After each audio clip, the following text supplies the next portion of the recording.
ਮਾਂ ਰਹਿਣੀ ਹੈ ਜਿਨ੍ਹਾਂ ने भी आटा भेजा मेरे छोटे छोटे बच्चे ने अल्लाह उन्होंने बहुत ही तंदुरुस्ती और सेहत अता। ये 5 किलो आटा मुझे मिला है, जिसने भी भेजा है कोई भी है अल्लाह उसे तंदुरुस्ती दे, अल्लाह उदी हयाती करे, उन्हें कोई भी बीमारी है कोई भी उन्हें मुश्किल है अल्लाह उदियां मुश्किलां आसान करे। दोवां बीबियां नूं 5-5 किलो आटा मिलिया, जिन्हें भी भेजा जिथों भी भेजा गया अल्लाह पाक उन्होंने तंदुरुस्ती सेहत करे। दोवां नूं 5 किलो आटा मिलिया, जिन्हें भी दिता है अल्लाह उन्हें तंदुरुस्ती देवे। बाजी जी जितना भी आटा है तंदुरुस्ती देवे, अल्लाह जल्दी जल्दी आओ, अल्लाह जिंदगी तंदुरुस्ती देवे। बहुत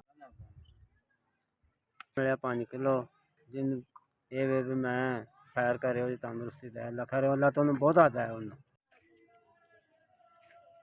छोटे छोटे बच्चे ने 5 किलो आटा आया ਤੁਹਾਡੀ ਤਰਫੋਂ, जिन्हें भी आटा भेजा उन्होंने भला होवे। उन्होंने किलो मैनू बेटा आटा पहुँच गया, अल्लाह बहुत देवे, जिंदगी तंदुरुस्ती दे मालिक, इन्ना कु देवे थोड़ के ना पवो, इन्ने कु रब रंग लावे तुहानू। किलो आटा मिलिया भला होवे ओदा जिन्हां भेजे आ, अल्लाह पाक तंदुरुस्ती देवे। जी ने आटा भेजा जी ओदा जी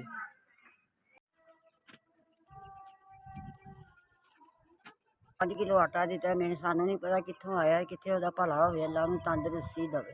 आटा 5-5 किलो दिता, जिन्हें भेजा है जिन्हें लियांदा है ओदा भला होवे, आटा दिता ओदा भला होवे, जिंदगी देवे रब। 5 किलो आटा दिता है, सानू पता नहीं अल्लाह उन्हें बच्चे होंदे जीवन